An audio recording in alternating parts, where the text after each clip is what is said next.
Sveiki gyvi. Sveiki gyvi. Dabar darau tokį labai svarbų pranešimą.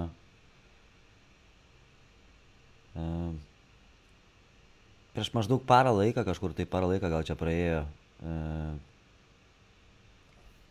Mato tokį straipsnelį čianais rodau jum, kad po tragiškų šaudynių reperio Nipsey Hussle gėdė ir jį pažinojusios žvaigždės. Matot, įvyko toks susišaudimas Los Andžele ir žuvo vienas labai žymus reperis. Nu ir visas pasaulis čia dabar aiškinas, kas čia buvo ir kas čia buvo. Ir dabar jums duosiu žinių, informacijos, ant kiek čia yra kritiškai svarbi žmogžudystė, ar kaip čia pasakyti, žmonijos ateičiai.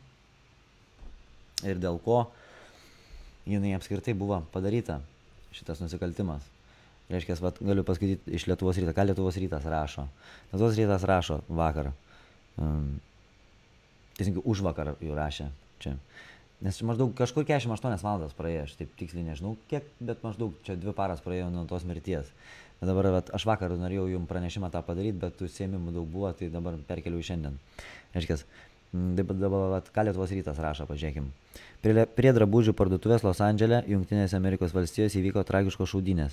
Per jas sužeisti keli žmonės. Vienas iš jų mirė.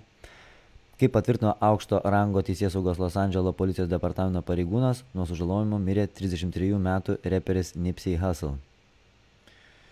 Šis incidentas įvyko šalia drabužių parduotuvės, esančios netoli Slausono prospekto į Činsų bulvaro, praneša CNN. Visi 3 sužaloti asmenys buvo vežami į ligoninę, kur pranešta apie reperio mirtį. Kitų 2 sužalotų asmenų būklė stabili. Reiškia, matot, įvyko susišaudimas ir gavosi, kad iš tų 3 sužeistų žmonių mirė reperis Nipsey Hussle. Ir dabar pažiūrėkim, čia Lietuvos rytas rašo, jo. Na, Lietuvos rytas parašo tokio įvykis, bet jis nieko per daug nesigilina ir nesiaiškin, dėl ko tas įvykis buvo ir nesieja šito įvykio su tuom, kad šitas reperis Nipsey Hussle kūrė dokumentinį filmą apie mums visiems gerai žinomą daktarą Sebį. Jo. Pasakysiu jums tokią informaciją, daktaras Sebis yra žymus gydytojas, žinomas visam pasauliu, ir jisai buvo tų visokių žvaigždžių, tokių kaip Michael Jacksono gydytojas, ir visokių tokių kaip Oprah Winfrey ir taip toliau. Ir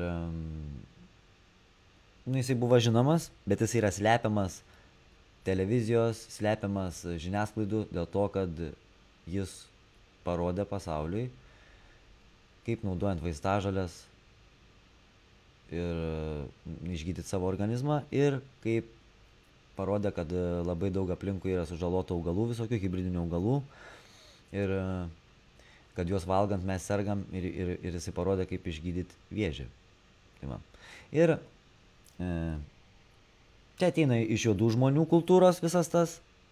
Ir Nipsey Hussle, jisai darė dokumentinį filmą ir norėjo, kad platesnis kontingentas, kad pasaulis sužinotų šitą žinią, kad yra toks, kad buvo toks žmogus, kuris tokius darbus dirbo pasaulyje. Tai dabar žiūrėkim toliau. Pažiūrėkim, ką kiti dabar rašo. Ką rašo BBC, pavyzdžiui.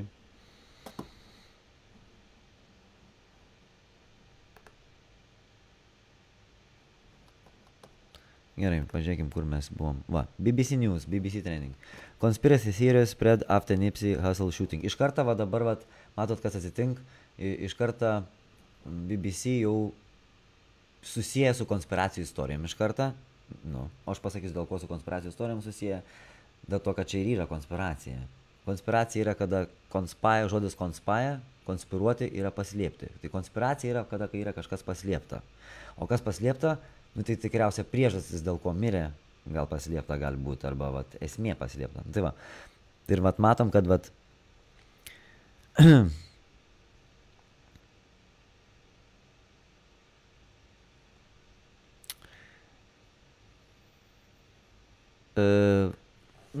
rašo, kad 33-year-old was shot outside his Los Angeles clothing shop, kad jisai buvo sušaudytas prie savo parduotuvės. Ir pasakysiu, ką sako. Ir kad va dabar sieja jo mirtį su daktaru Sebiu, dėl to, kad jisai va darė, dėl to, kad Nipsey Hussle, tas nukentėjusis, kuris yra nužudytas, jisai darė dokumentinį filmą apie daktarą Sebį. Ir žinot, kad tarkim farmacijos kompanijom ir visokiem farmacijos verslam, tai yra, nu, tai būtų didžiulis smūgis dėl to, kad daug žmonių sužinotų tiesą, kaip ten save sutvarkyti, kaip organizmą, pavyzdžiui, nuo vėžio, nes mes žinom, kad daktaras Sebis parodė sistemas, kaip išgydyti nuo vėžio, nuo onkologinių ligų, nuo diabetų, tiesiog viską parodė. Ir jį, tarp kitko, į teismą padavė, čia seniau, labai senai čia, prieš keliasdešimt metų. Jį padavė į teismą, kad atseit jis yra apsišaukėlis. Nu, žinot, kaip sakant, vat, kaip, nu, dabar va, kažkas pradėtų sakyti, čia kaip pavyzdį galim pasakyti, pradėtų kažkas sakyti jum, kad vat gydo visas ligas, tai visi sakytų, kad tu durnelis esi, kaip sakant, tai iki šiandien nėra tokių dalykų, pasaulyje neegzistuoja tokie dalykai, bet pasirodo, vat, jo atveju buvo taip, kad jis buvo iškviestas į teismą salę atėjo dar 77 prisiekusieji, kurie pasveiko nuo vėžių, nuo diabetų, nuo onkologinių ligų.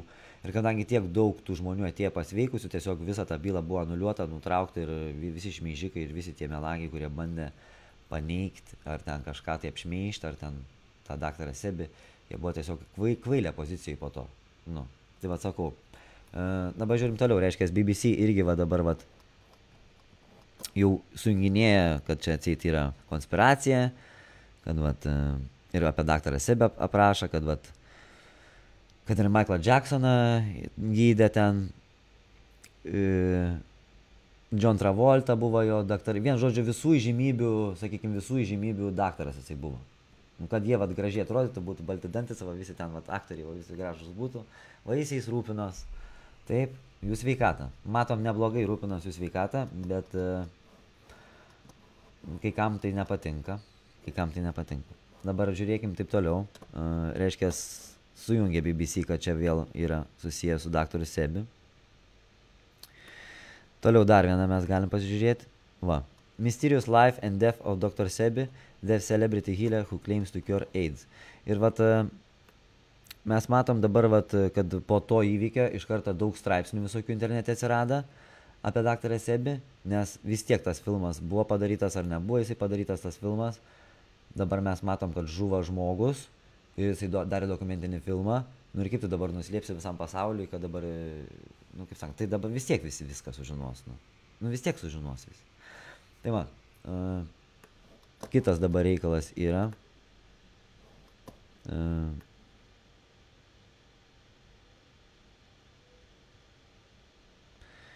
ir vėl vat, matom, vėl straipsnelis, Nipsey Hussle mes matom, kaip jis yra, ir vėl daktaras Sebi, ir vėl mes matom, kad visuose dabar daug kur bežiūrėsim, vat New York, social media sleuths are lighting up the streams with conspiracy theories connecting the shooting death of Nipsey Hussle and the herbalists who claimed back in 1980s that he had a cure for AIDS and other ailments.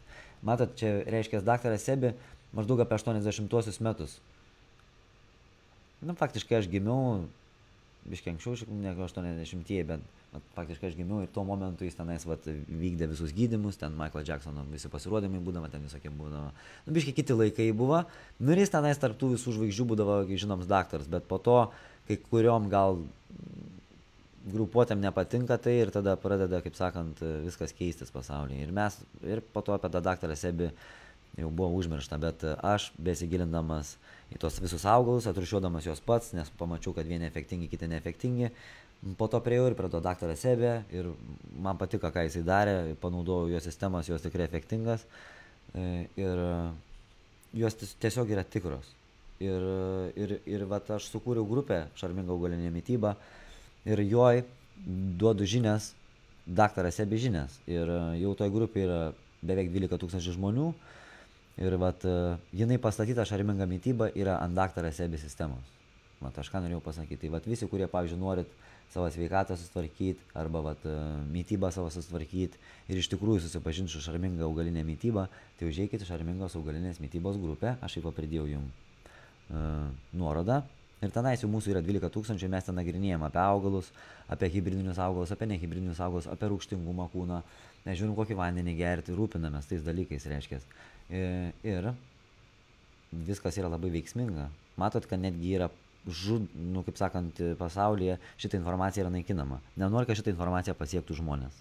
Dėl to yra šaudoma, gaudoma ir taip toliau. Bet, kaip sakant, mes šiandien kažkokių blogų, negatyvių dalykų nedarom. Rūpintis savo sveikatą visą laiką yra galima, siekti sveikatos ir mokytis ir tobulėti galima. Ir negalim tai paimti dabar ir kažkaip paimti ir nubraukti, siekti gėrio arba siekti šviesos, siekti tiesos, siekti meilės, siekti sveikatos. Tai irgi yra šitoj tikrovėje. Taip? Kaip yra, pavyzdžiui, blogis, taip yra ir gėris. Gėriui gal čia buvo labai sudėtinga būti, dėl to, kad blogis labai buvo užėmęs pozicijas, bet, matom, ateina į pasaulį, kaip sakant, visokiausių būna astrologinių įsidėstymų ir mes ateiname naują žemę. Ir dabar, gėrio metas. Mes turim sužinoti visokias machinacijas, paslaptis, visokias melagystės ir jas paviešinti, kad būt meilė ir tiesoj, ir kad bus sveikiem. Tai va. Perdaviau jums dabar žinias, dar įdėsiu nuorodas į daktaro Sebio ir į tuos visus straipsnelius, kad jūs matytumėt. Ir va, ir tokias žinios. Tai pagerbkim reperį, kuris rūpinosi mūsų žiniom ir jisai norėjo perduoti mum žinią apie daktarą Sebį. Tikiuosi, kad jam pavyko, nes gal kažkas paims tą jo darbą ir pratęs, gal jo draugai, artimieji ir kas ten aplinkui jį buvo. Aš tikiuosi, kad vis tiek tas dokumentinis filmas bus išleistas, nesvarbu, kad jis žuvo. Pagarba jam, pagarba daktarui Sebiui ir pagarba visiems, kurie šneka tiesą ir skleidžia šviesą. Iki kitų susitikimų. Sako geriausia.